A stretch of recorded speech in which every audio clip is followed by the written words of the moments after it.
वर्णिवेशरमणीयदर्शनं मन्दहासरुचिरां ननाम्बुजं पूजितं सुरनरोत्तमे मृदा धर्मनन्दनमहं विचिन्तये। सहजान स्वामी महाराजनी जय। श्री हरि कृष्ण महाराजनी जय। બધા ભક્તોને ભાવથી જય સ્વામિનારાયણ, જય શ્રી કૃષ્ણ। આજે આપણે 107મો શ્લોક જોઈશું। આગળના ભાગમાં એટલે કે 173ના ભાગમાં 106મો શ્લોક જોયો હતો, એમાં માયાનું સ્વરૂપ આવ્યું છે। આગળનામાં આપણે જીવનું સ્વરૂપ જોયું હતું, આત્માનું, પછી માયાનું જોયું, જીવ માયા અને ઈશ્વર જે અનાદિ છે। એમાં હવે આપણે 107ના શ્લોકમાં ઈશ્વર વિશે જોઈશું। શ્રીજી મહારાજ લખે છે શિક્ષાપત્રીમાં, હૃદયે જીવવજ્જીવે યો અંતર્યામિતયા સ્થિતઃ જ્ઞેય સ્વતંત્ર ઈશો અસૌ સર્વ કર્મ ફલપ્રદઃ। એનો અર્થ થાય છે, જે ઈશ્વર છે તે જેમ હૃદયને વિશે જીવ રહ્યો છે, એમ જીવને વિશે અંતર્યામીપણે કરીને રહ્યા છે ને સ્વતંત્ર છે, સર્વ જીવના કર્મ ફળના આપનારા છે, એમ ઈશ્વરને જાણવા। શ્રીજી મહારાજ લખે છે કે જેમ હૃદયમાં જીવ રહ્યો છે, આપણે આગળ આવી ગયું કે જીવ હૃદયમાં રહેલો છે, એમ જીવને વિશે અંતર્યામી ગણી અને પરમાત્મા રહેલા છે, ઈશ્વર રહેલા છે। એ કેવા છે એના 3 લક્ષણ બતાવ્યા। ઈશ્વર સ્વતંત્ર છે, સર્વે જીવોને કર્મ ફળ આપનારા છે, અને અંતર્યામીપણું છે। આ 3 મુખ્ય લક્ષણ છે। એ આપણામાં નથી, એટલે એમાં ફેર છે આત્મા અને પરમાત્મામાં। હવે સ્વામી શું કહે છે, સમજાવે છે કે શ્રીજી મહારાજે આ શ્લોકમાં અંતર્યામીપણું, સ્વતંત્રપણું અને સર્વના કર્મને ફળને આપવાપણું, આ 3 વિશેષણોથી ઈશ્વરનું સ્વરૂપ નિરૂપણ કર્યું છે। કહ્યું એમ કે ભગવાનનું અંતર્યામીપણું, સ્વતંત્રપણું અને કર્મ ફળનું આપવાપણું, દરેક જીવોને જે કંઈ કર્મ કરે એ પ્રમાણે એનું જે ફળ એ ઈશ્વર આપે છે, એમ 3 વિશેષણોની એના માટે વપરાયા છે। હવે સતાનંદ સ્વામી પ્રથમ ઈશ્વરના અંતર્યામીપણની વ્યાખ્યા કરે છે। અંતર્યામીપણ એટલે કેવું? ઈશ્વરસ્ય અંતર્યામિત્વમ, ઈશ્વર એટલે પરબ્રહ્મ પરમાત્મા। ઈશ્વર તો પાછા ઈશ્વર દેવો નહીં કહેવાય, દેવદેવીઓને પણ ઈશ્વરો કહેવાતા, પણ એટલે અહીં કયા ઈશ્વરની વાત છે? તો પરબ્રહ્મ, સર્વથી પર છે એવા પરમાત્મા। એ પરમાત્મા હૃદયની વિશે જેમ જીવ રહ્યો છે, એમ જીવમાં અંતર્યામી કરીને રહ્યા છે। અંતઃ સ્થિત્વા યમિતિ નિયમ અતિ ઇતિ અંતર્યામી। અંતર્યામી એટલે પરમાત્મા જીવની અંદર રહી અને નિયમન કરે છે। અંતરિયાળ જેમ કહીએ ને, એમ પરમાત્મા આવા સ્થૂળ દેહ આપણા જીવની અંદર નહીં રહેતા, કારણ કે હૃદય તો નાનું છે, જીવ એથી બહુ નાનો છે, એમાં ભગવાનનું રહેવું એટલે અંતર્યામી પણ કરીને રહ્યા છે। જીવની અંદર રહેવું તેને અંતર્યામીપણું કહેવાતું નથી, જીવની અંદર રહેવું એને અંતર્યામી કહેવાતું નથી, પણ જીવની અંદર રહીને નિયમન કરવું એને અંતર્યામીપણું કહેવાય છે। જીવની ખાલી જીવમાં રહેવાથી એટલે અંતર્યામી નથી કે, પણ જીવની અંદર રહીને નિયમન કરવું, દેખાય નહીં એ રીતે આપણને, જેમ જીવ નથી દેખાતો એમ જીવને વિશે ભગવાન રહ્યા છે, કેવા સૂક્ષ્મ રૂપે રહ્યા છે, એટલે અને એમાં રહીને પાછું આપણું બધું નિયમન કરે છે। એ નિયમન કરવું એને અંતર્યામી પણ કહ્યું છે। પરમાત્મા સર્વે જીવાત્માઓને વિશે અને સર્વે બ્રહ્માદિક ઈશ્વરોની વિશે નિયંતા રૂપે રહેલા છે। પરમાત્મા દરેક જીવોની વિશે અને સર્વે બ્રહ્માદિક ઈશ્વરો, બ્રહ્મા વિષ્ણુ મહેશ બધા કહીએ એ બધા ઈશ્વરો, બીજા દેવો જે કહે છે બધા ઈશ્વરો, એ બધા એમાં રહેલા છે આવી રીતે અંતર્યામી પ્રક્રિયા, અને પાછા નિયંતા રૂપે રહેલા છે। એમનું નિયમન કરે છે. પરમાત્મા નિયમન અને શાસન કરતા છે. આ વિષયમાં ભગવદ્ ગીતાનું વચન પ્રમાણરૂપ છે કે છે ભગવાન કેવા છે? પરમાત્મા એ નિયમન અને શાસન કરતા છે. આખું નિયમન સંચાલન જે કરે છે એટલે એને શાસન કરતા કહ્યા. ભગવદ્ ગીતામાં પણ કહ્યું છે, ઈશ્વર સર્વભૂતાનામ હૃદયેશે અર્જુન તિષ્ઠતિ ભ્રામયાન સર્વભૂતાની યંત્રારૂઢાની માયા ઇતિ. એ શ્લોકનો ભાવ એ છે કે પરમાત્મા સર્વે ભૂત પ્રાણી માત્રના હૃદયમાં અંતર્યામી વિરાજમાન છે અને કર્મને અનુસારે શરીરરૂપી મંત્રમાં બેઠેલા સર્વે પ્રાણીઓને ભ્રમણ કરાવે છે. અંતર્યામી અંદર બેઠેલા છે અને કર્મને અનુસારે શરીરરૂપી યંત્રના, આ શરીરરૂપી જે યંત્ર છે, યંત્રમાં બેઠેલા સર્વે પ્રાણીઓને ભ્રમણ કરાવે છે. યંત્રમાં જે પ્રાણીઓ જે બધા જીવાત્માઓ બેઠા છે એને ભ્રમણ કરે. એટલે આપણું જે કંઈ કરીએ છીએ એ ઈશ્વર કરાવે. એટલે ખોટું કરીએ ઈશ્વર કરાવે ને, ઈશ્વર તો પછી એમાં બુદ્ધિ આપે છે શું કરવું, આ કરવું કા ન કરવું. પણ જેવો જીવાત્મા એ પ્રત્યે એને પ્રેરે છે અને એ રીતે પ્રાણીઓને ભ્રમણ કરાવે છે. આ રીતે પરમાત્માને જીવની અંદર પ્રવેશીને શાસન કરતા કહેલા છે. આપણું આખું શરીરનું સંચાલન આત્મા નથી કરતો, આત્મા પાસે કરાવે છે. એનું સંચાલન ઈશ્વરના હાથમાં છે. પણ એ રાજાઓનું શાસન બહારથી હોય છે, અંદર પ્રવેશીને હોતું નથી. તેથી પ્રજા કોઈ સમયે રાજાના નિયંત્રણમાં રહેતી નથી. રાજાઓનું કે શાસન, એ રાજાઓ જે બધા છે આત્માઓ, એનું શાસન, રાજાઓનું શાસન બહારથી હોય છે, અંદર પ્રવેશીને હોતું નથી. તેથી પ્રજા કોઈ સમયે રાજાના નિયંત્રણમાં રહેતી નથી. એટલે રાજાના નિયંત્રણમાં પ્રજા રહેતી નથી. એટલે ઇન્દ્રિયો અને રાજા ઉપર બળવો પણ કરી શકે છે. અને પછી શું કરે? રાજા ઉપર બળવો કરે. પણ પરમાત્માનું શાસન રાજાઓની પેઠે કેવળ બહારથી નથી, પરંતુ જીવાત્માઓની અંદર પ્રવેશીને શાસન કરે છે.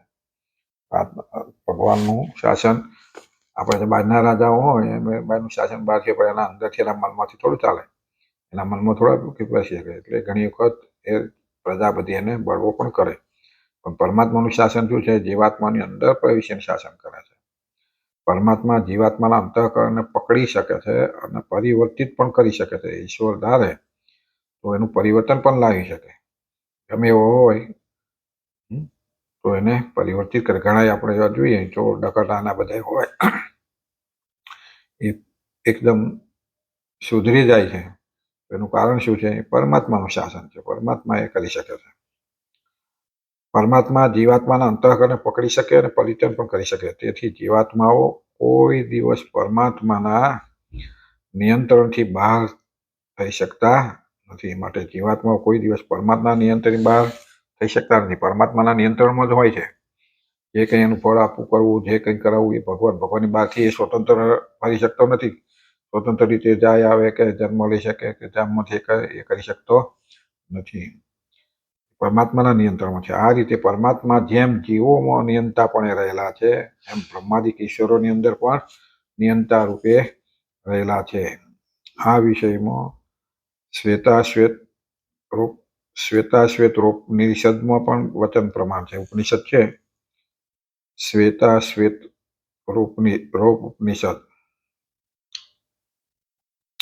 એમાં કહ્યું છે, તમિશ્ચ રાણામ પરમમ મહેશ્વરમ તૈ દૈવતાનામ પરમમ ચ દૈવતમ ઇતિ.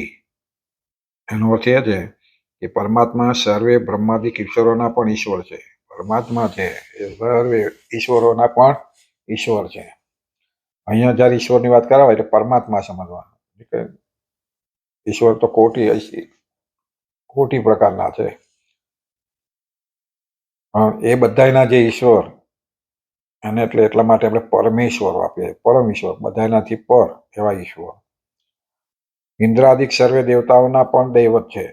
અને ઇન્દ્રાદિક સર્વે દેવતાઓના પણ દૈવત છે. અર્થાત સર્વે દેવો તથા ઈશ્વરોની અંદર પણ નિયંતા રૂપે રહેલા છે. પરમાત્માના શાસનથી કોઈ પણ બહાર નથી, આવો અભિપ્રાય છે એનો. એ આ બધા જીવાત્મા હોય કે દેવતાઓ હોય કે ઈશ્વરો હોય, એ બધાય પરમાત્માના શાસનથી કોઈ પણ બહાર નથી, એમના નિયંતામાં આવે છે. બીજો ગુણ છે ઈશ્વરસ્ય સ્વતંત્રત્વમ, એટલે સ્વતંત્રતાનો જે ગુણ છે એ બીજું લક્ષણ. ઈશ્વર કેવા છે? તો ઈશ્વર જે પરમાત્મા તે સ્વતંત્ર છે, અર્થાત ઈશ્વર ઉપર સંચાલન કરનાર બીજો કોઈ નથી. આપણે સ્વતંત્ર નથી. આપણે જેમ અહીંયા કહીએ તો આપણી ઉપર જે કોઈ નોકરી કરતા હોય તેની ઉપર મેનેજર હોય કે શેઠ હોય કે ગમે તે હોય એમની ઉપર કે કેમ કરવું પડે, એમ ઘરમાં પણ આપણાથી જે વડીલો હોય આપણા માટે એ કેમ કરવું પડે, એટલે આપણે સ્વતંત્ર નથી. એમ જીવાત્માઓ છે જગતમાં જે આવે છે એ બધાય પોતે સ્વતંત્ર નથી. ઈશ્વર ધારે ને ઈશ્વર જે કર્યું હોય એ પ્રમાણે જ એને થાય છે, કરે છે. એટલે આપણે પરતંત્ર છે, જ્યારે ઈશ્વરની પર કોઈ નથી, એને કોઈનું કયા પ્રમાણે કહેવાનું નથી, એ પોતે જે કંઈ કરે છે પોતે છે, એટલે સ્વતંત્ર છે. પરમાત્મા જીવોના બ્રહ્માદિક ઈશ્વરોના કાળ, માયા, અક્ષર બ્રહ્મ અને ધામમાં રહેલા સર્વે મુક્તોના પણ નિયંતા છે. પરમાત્મા જીવાત્મા આત્માઓના બધાનો ખરા, પણ ઈશ્વરોના પણ, પછી કાળ જે આપણે કાળ માયા કહીએ, પછી અક્ષર બ્રહ્મ જે કહીએ, સર્વથી પર બધા કરતા અક્ષર બ્રહ્મ કરતા પણ દરેક ઈશ્વરો કહીએ ઈશ્વરથી પર અક્ષર બ્રહ્મ છે, અને અક્ષર બ્રહ્મથી પર પરમાત્મા છે. તો અને ધામમાં જે રહેલા અક્ષર મુક્તો છે બધાના નિયંતા છે. આ રીતે પરમાત્મા અનંત કોટી બ્રહ્માંડોના નિયંતા છે. આ રીતે પરમાત્મા કેવા છે? અનંત કોટી બ્રહ્માંડોના નિયંતા છે. આપણા બ્રહ્માંડમાં છે, બ્રહ્માંડમાં 14 લોક છે. એમાં આપણો ખાલી કે મૃત્યુલોકમાં આટલો બધો વિસ્તાર, આટલો નવખંડ ધરતી, ને એમાં આટલા બધા દેશોને આપણે જોઈએ છે. ખાલી એક ઉપરના નવખંડમાં ધરતી ઉપર છે આટલું, આખો બ્રહ્માંડ છે 14 લોકનો છે. જેમાં આપણે ઉપર સ્વર્ગ, મૃત્યુ, પાતાળ, નીચે ઉપર આપણી ઉપર 6 લોક, નીચે 7 પાતાળ કહીએ છીએ, એમ કુલ અને આપણા સાથે 14 લોક થાય. તો આપણું ખાલી આવડું લોક હોય તો બીજા જે 7 નીચે અને ઉપર કેવા મોટા છે.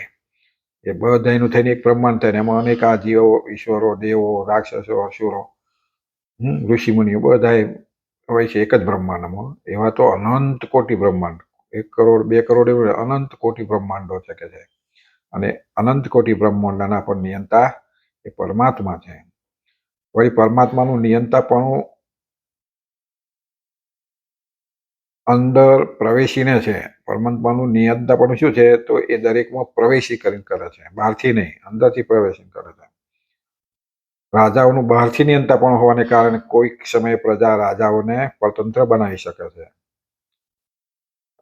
રાજાઓનું નિયંત્રણ કહું તો બહારથી છે, પણ એના વિચારોમાં અથવા એના અંદરમાં અથવા એના હૃદયમાં પેસી શકતા નથી, એટલે બહારથી નિયંત્રણ પણ છે. એટલે કોઈ વખત પરતંત્ર પણ બની શકે. આગળ કહ્યું એમ બળવો પોકારે કે એનું કહેલું કયામાં ના રહે. પણ પરમાત્માનું નિયંત્રણ પણ અંદર પ્રવેશીને હોવાથી પરમાત્મા કોઈ દિવસ પરતંત્ર બની શકે જ નહીં. ભગવાનનું નિયંત્રણ પણ બહારે છે ને અંદર છે એમ કહીએ તોય ચાલે, અંદર છે, અંદરથી જ ચાલે છે. એટલે પરમાત્માને કોઈ પરતંત્ર બનાવી શકે જ નહીં. પરમાત્મા સદાય સ્વતંત્ર છે. એટલે મનુષ્ય ચરિત્ર કરતા હોય એ પોતે જે એમના નિયમો આપણે સૃષ્ટિના બનાવેલા હોય, નિયમમાં જ્યારે આવે તો એ નિયમ પ્રમાણે રહેતા કરતા હોય, બધું પહેલું કરતા હોય, અથવા એ રીતે સુખ દુઃખ ભોગવતા હોય, કર્મ ભોગવતા હોય, એ પોતે સ્વતંત્ર છે. કરવું છે એટલે કરે છે, બાકી એના માટે ઉપર કોઈ બીજા કોઈ જવાબદાર નથી. જ્યારે આપણે ભોગવવું હોય તો ના પણ ભોગવી શકીએ, ને આપણે આપણી સુખ સંપત્તિ ભોગવીએ તો ના ભોગવી શકીએ.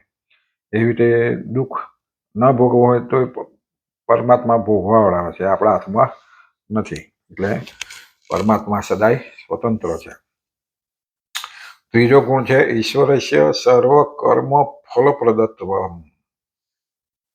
ઈશ્વરસ્ય સર્વ કર્મ ફલપ્રદત્વમ, પ્રદાન, સર્વે કર્મનું ફળ જે આપણે કરીએ કે છે કર્મનું ફળ ઈશ્વર આપે છે. જેમ તમે આપણે કામ કરતા હોય એનું ફળ આપણને જે કંઈક મળે, ખાવા પીવાનું મળે, પૈસા મળે કે રોજગાર મળે કે વસ્તુ મળે, એનું ફળ કહેવાય. એમ આપણે જે બધા કર્મો કરીએ છીએ, સારા ખોટા, પુણ્યવાળા પાપવાળા, એ દરેકનું ફળ ઈશ્વર આપે છે. એ ફળ આપનારા ઈશ્વર છે, બીજા કોઈ નહીં. વળી પરમાત્મા સર્વે જીવો અને ઈશ્વરોની અંદર પ્રવેશીને જે તેના કર્મ ફળને આપે છે. પરમાત્મા સર્વે જીવો અને ઈશ્વરોની અંદર પ્રવેશી અને એનું કર્મનું ફળ આપે છે. રાજાઓ પણ પ્રજાને કર્મના ફળ રૂપે દંડ તો આપે જ છે. રાજાઓ પણ જે કર્મ કરે, બધા ખોટા કર્મ કરે તો એનો દંડ આપે, પણ બહાર રહીને આપે છે. તેથી ક્યારેક રાજા રાજાના દંડ થકી છટકી શકે છે. તેથી ક્યારેક પ્રજા રાજાના દંડમાંથી છટકી જાય, કારણ કે બહારથી કરે. તેથી ક્યારેક રાજા રાજાના દંડ થકી છટકી શકે છે. પણ પરમાત્મા તો અંદર પ્રવેશીને તેના કર્મ ફળને આપે છે. પરમાત્મા તો એના અંદર પ્રવેશીને, એટલે ને ભાગી છૂટવો તો ભાગી છૂટો કરે, કર્મ ફળમાંથી ભાગી છટા શકાતું નથી. એને આઈને જ ઊભું રહે. અહીં છટકે તો અમે આઈને ઊભું જ હોય. જેમ ઘણી વખત આપણે કંઈક શનિએ પ્રવેશ કર્યો એટલે આપણે બધા કર્મ ફળ બધા આપણે ઘણી બધી વાર્તાઓ હરિશ્ચંદ્ર અને બધા વિશે જાણીએ છીએ. તો એ સાચી છે. એ બહારથી તો આપે, પણ અંદર પ્રવેશીને દોરવણી થાય એટલે એનાથી કંઈ છટકી શકે. પરમાત્મા તો દરેકના ઈશ્વર છે, દરેકના અંતર્યામી પણ એક અંદર રહેલા છે. એટલે અંદર રહીને જે એનું કર્મનું ફળ આપે છે, એટલે જીવાત્મા અથવા ઈશ્વર એમાં છટકી શકે નહીં.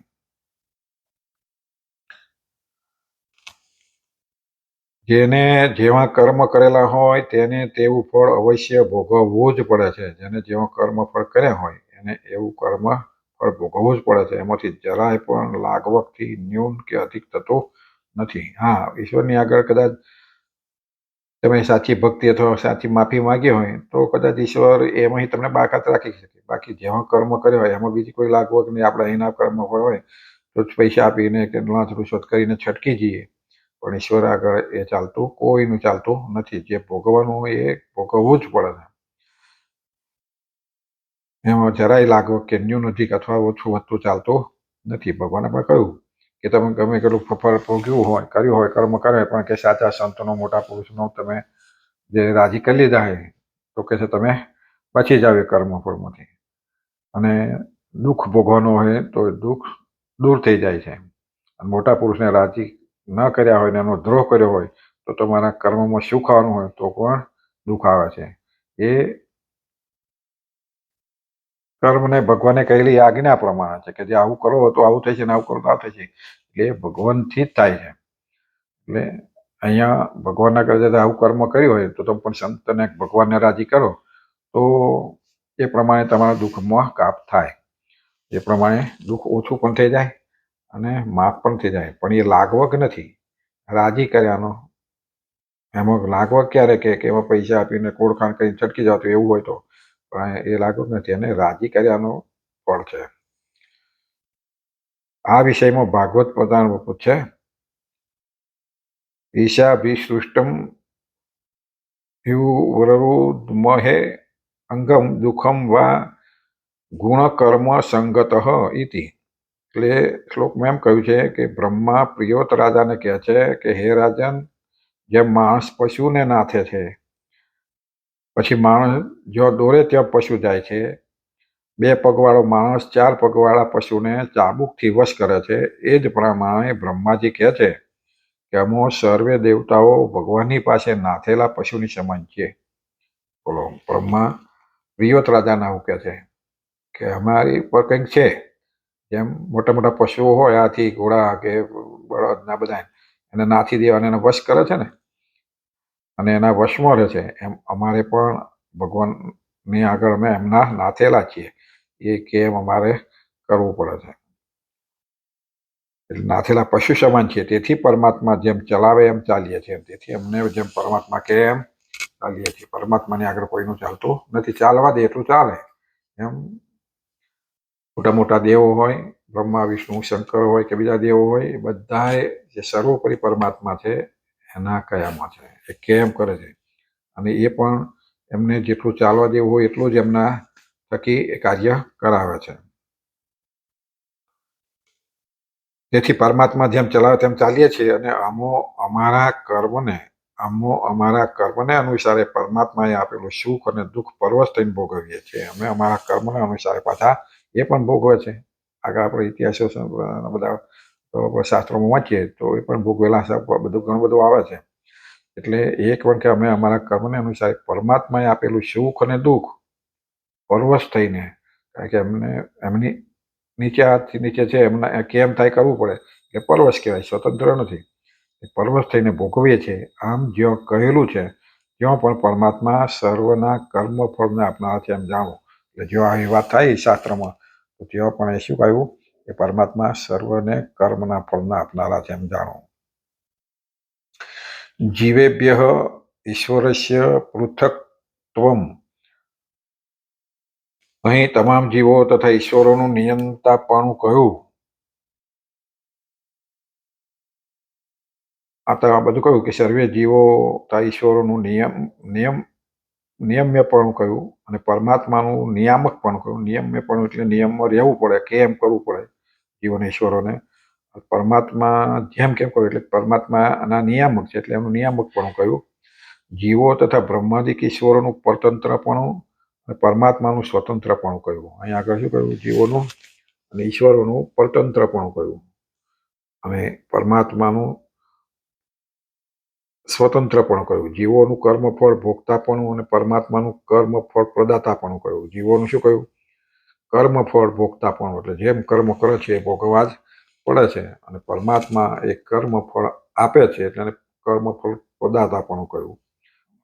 તેથી સિદ્ધ થાય છે કે જીવ તત્વથી પરમાત્મા તત્વ જુદું છે, અને એટલે સીધે જીવ ને આત્મા, જેમ આપણે એને કે આત્મા પરમાત્મા કાલે કહ્યું હતું એમ અને આગળના ભાગમાં, કે જેમ આપણે જીવને પરમાત્મા ઘણા આત્મા એ પરમાત્મા એ આત્મા એવું કે બે જુદું છે. બેનામાં વિશેષ લક્ષણો જે કયા એવા છે ને એ પછી આ 3 લક્ષણો આપણામાં નથી. નિયંતાપણું, સ્વતંત્રપણું, કર્મફળદાતાપણું.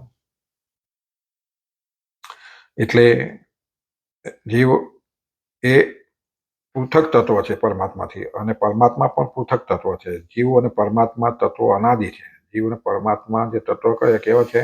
અનાદિ છે. ને જીવ દાસ છે અને પરમાત્મા સ્વામી છે. જ્યાંથી જીવ છે ત્યાંથી પરમાત્મા છે, જ્યાંથી પરમાત્મા છે ત્યાંથી જીવ છે. ક્યારથી છે એ આપણે અનુમાન જ્ઞાન કરી શકીએ એમ કહીશું નહીં, કારણ કે પહેલેથી જ છે. કેમ પહેલેથી? તો પહેલેથી કોઈ આપણનો અંત જ નથી.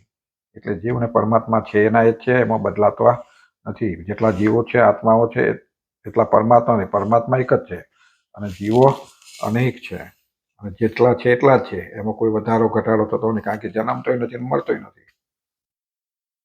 જીવ દાસ છે, પરમાત્મા સ્વામી છે. જીવ પરમાત્માનું ક્ષેત્ર છે અને પરમાત્મા ક્ષેત્રજ્ઞ છે. જીવ છે પરમાત્માનું ક્ષેત્ર છે, એનું સંચાલન એના હાથમાં છે એટલે એને ક્ષેત્રજ્ઞ કહે છે. એના વિશે દરેક ક્ષેત્રનું એમને જ્ઞાન છે. જીવ શરીર છે અને પરમાત્મા એના શરીર એટલે કે આત્મા. જીવ ભગવાનના માટે બધા જીવો છે શરીર છે એમના માટે રહેવાનું, અને પરમાત્મા એ એના આત્મા છે. જીવ એમના આત્મા છે. જીવ વ્યાપ્ય અને પરમાત્મા વ્યાપક છે. જીવ વ્યાપ્ય છે, જે છે એ સ્થિતિમાં છે, વ્યાપ્ય નથી. જ્યારે પરમાત્મા વ્યાપક છે, બધે વ્યાપી શકે છે. જીવ પાલ્ય છે અને પરમાત્મા પાલક છે. જીવ પાલ્ય એટલે એને પાલવવા પડે છે, એને સાચવવા પડે છે, એને બધું એનું ધ્યાન રાખવું પડે છે. પાલ્ય છે. જેમ આપણા બાળકો આપણા પાલ્ય કહેવાય, અને આપણે બાળકોનું પોષણ કરીએ એટલે આપણે એના પાલક કહેવાય. એમ બધા આત્માનું પાલન કરનાર કોણ છે? ઈશ્વર છે, માટે પાલક છે. જીવ શાસ્ય છે અને પરમાત્મા શાસક છે. જીવ શાસ્ય છે, રાજ્ય જેમ હોય ને અને એના શાસક રાજા હોય એમ જીવ આ બધું એમના શાસ્ય છે બધા, અને રાજા એના જે શાસક છે એ પરમાત્મા છે. જીવ ઉપાસક છે ને પરમાત્મા ઉપાસ્ય છે. ઉપાસક આપણે જે ઉપાસના કરીએ એટલે ઉપાસ્ય. કોની ઉપાસના કરીએ? ભગવાનની. એટલે જેની ઉપાસના કરીએ એ ઉપાસ્ય છે, કહેવાય ઉપાસવા યોગ્ય છે એટલે ઉપાસ્ય છે. એની ઉપાસના કરીએ છૂટકો. આ પ્રમાણે પરમાત્મા અને જીવાત્મા બંને વિપરીત ધર્મોથી યુક્ત છે. આ રીતે જીવ અને આત્મા, જીવ કહીએ છીએ આત્મા, અને પરમાત્મા એ બંને કેવા છે? વિપરીત ધર્મોથી યુક્ત છે. બંનેના ધર્મો જુદા છે, બંનેના લક્ષણો જુદા છે. માટે બંનેની અંદર પરસ્પર ભેદ સિદ્ધ થાય છે અને આ બધું જોતા આપણે જે વાતો કરી એના આધારે જોતા કે આ બંને કેવા છે, ભેદ છે એટલે જુદા છે એમ સિદ્ધ થાય. અને વળી જીવ અને પરમાત્માનું ભેદનું વાસ્તવિકપણું અને અનાદિપણું ભગવદ્ ગીતામાં પણ વર્ણવેલું છે. જીવ અને પરમાત્માનું વાસ્તવિકપણું, ભેદનું વાસ્તવિકપણું અને અનાદિપણું એ ભગવદ્ ગીતામાં પણ કહ્યું છે. શું કહ્યું છે? તો ન ત્વેવાહમ જાતુ નાશમ ન ત્વમ નેમે જનાધિપા ન ચૈવ ન ભવિષ્યામ સર્વે વયમતઃ પરમ. એનો અર્થ એ થાય છે કે હે અર્જુન, હું આથી પહેલા ભૂતકાળમાં નહોતો એમ નહીં, પરંતુ હતો જ. અને હે અર્જુન, તું પણ આથી પહેલો નહોતો એમ નહીં, પણ હતો જ.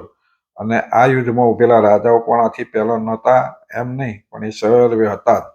અને હવે પછી ભવિષ્યમાં આપણે સર્વે નહીં હોઈએ એમ પણ નહીં, પરંતુ ભવિષ્યમાં સર્વે હોઈશું. આવું કે છે. આ શ્લોકનો અર્થ એવો થાય છે કે અર્જુનને કહે છે કે અર્જુન, હું પહેલા હતો નહીં એવું નહીં, હતો જ. તું પણ પહેલા હતો નહીં એવું નહીં, હતો જ. આ બધા પ્રજા જે બધા લડે છે, બધા દેખાય છે, બધા પહેલા હતા નહીં, એ બધા પણ હતા. અને હવે પછી ભવિષ્યમાં અત્યારે છે, પણ ભવિષ્યમાં પણ આપણે બધા નહીં હોઈએ એવું નથી. ભવિષ્યમાં આપણે આ બધા અનાજ ખાઈશું. એવું શ્રી કૃષ્ણ ભગવાન અર્જુનને કહે છે. વળી ભગવાન કહે છે કે હે અર્જુન, જેમ હું નિત્ય છું, મારો કદી પણ નાશ નથી, એમાં કોઈ જાતનો સંશય નથી, એમ તમે પણ સર્વે નિત્ય જ છો, મારી પેઠે તમારો પણ કદી નાશ નથી. આ પ્રમાણે ભગવાન શ્રી કૃષ્ણે પણ આત્મા પરમાત્માનો ભેદ બતાવેલો છે. આ રીતે શ્રી કૃષ્ણ ભગવાને કીધું કે મારી પેઠે જેમ મારો કદી પણ નાશ નથી, એમાં કોઈ જાતનો સંશય નહીં, કદી મારો નાશ થવાનો નથી, હું છું એનો જ છું. એમ તમે દરેક જીવાત્મા જે છે એનો પણ કદી નાશ થતો નથી. આ પ્રમાણે ભગવાન શ્રી કૃષ્ણે પણ આત્મા પરમાત્માનો ભેદ બતાવેલો છે ને બંનેનું અવિનાશીપણું બતાવેલું છે. બંને અવિનાશી છે, પણ પેલા આગળના આપણે જોયું કે એ નિયંતા છે,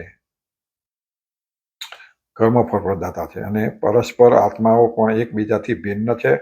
તેથી પરસ્પર આત્માઓનો પણ ભેદ સત્ય અને અનાદિ બતાવેલો છે. પરસ્પર આત્માઓ પણ એકબીજાથી ભિન્ન છે. આત્માઓ જુદા છે, એક નથી.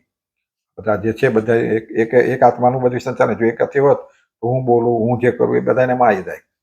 એટલે આત્માઓ અનેક છે. તેથી પરસ્પર આત્માઓનો પણ ભેદ સત્ય અને અનાદિ બતાવેલો છે. એટલે આ ભેદ અનાદિનો છે કે જીવના આત્મા પરમાત્મા બધા અનાદિથી છે. જીવ, માયા અને ઈશ્વર આ ત્રણેયના સ્વરૂપને જે રૂઢી રીતે જાણવો એને જ્ઞાન કર્યું છે. એટલા માટે આગળ આપણે શ્લોકમાં ભગવાને જ્યારે કહ્યું હતું કે જીવ, માયા અને ઈશ્વર એના સ્વરૂપને જે રૂઢી રીતે જાણવું, જ્ઞાન મેળવવું, કે જીવ કોણ છે, આત્મા શું છે, તત્વ શું છે, માયા તત્વ શું છે અને ઈશ્વર તત્વ શું છે, એ બરાબર જાણીએ તો આપણને ખ્યાલ આવે અને આપણને ઈશ્વરમાં પ્રેમ જાગે, ઉપાસના આપણી દ્રઢ બનતી જાય. એટલા માટે ભગવાને શિક્ષાપત્રીમાં કહ્યું કે આ ત્રણેયના સ્વરૂપને જે રૂઢી રીતે જાણવું એને જ્ઞાન કર્યું છે. એના સ્વરૂપને રૂઢી રીતે, પૂરી રીતે જાણવું એને જ્ઞાન કર્યું છે. એમ સર્વે મારા આશ્રિતો હોય એમને જાણવું, એમ મારા આશ્રિતો એ બધાએ ખાસ જાણવું. એટલે આગળ 3 શ્લોકમાં બધું આવી ગયું. પેલું જ્ઞાન કરવું એ કહ્યું, પછી જીવ વિશેનું આગળના શ્લોકમાં આવ્યું, પછી માયાના વિષયોના 3જા શ્લોકમાં એના નિયંતા બધા એના આવ્યા. ઈશ્વર પણ એટલે પરમાત્મા, પરમ તત્વ એના વિશે આવ્યા. ત્રણેયનું જે જ્ઞાન મેળવું એને જ્ઞાન કહેવાય. એટલે આપણે બધા આ બધું જાણીએ તો આપણને સાચો ખ્યાલ આવે જીવાત્મા શું છે, આત્મા શું છે, માયા શું છે અને ભગવાનની ઉપાસના દ્રઢ થતી જાય. બધા ભક્તોને આ શ્લોક આપણે પૂરો કરીએ છીએ. બધા ભક્તોને ભાવથી જય સ્વામિનારાયણ. પછી નફા ભાગમાં આપણે આગળનો શ્લોક જોઈશું. જય સ્વામિનારાયણ.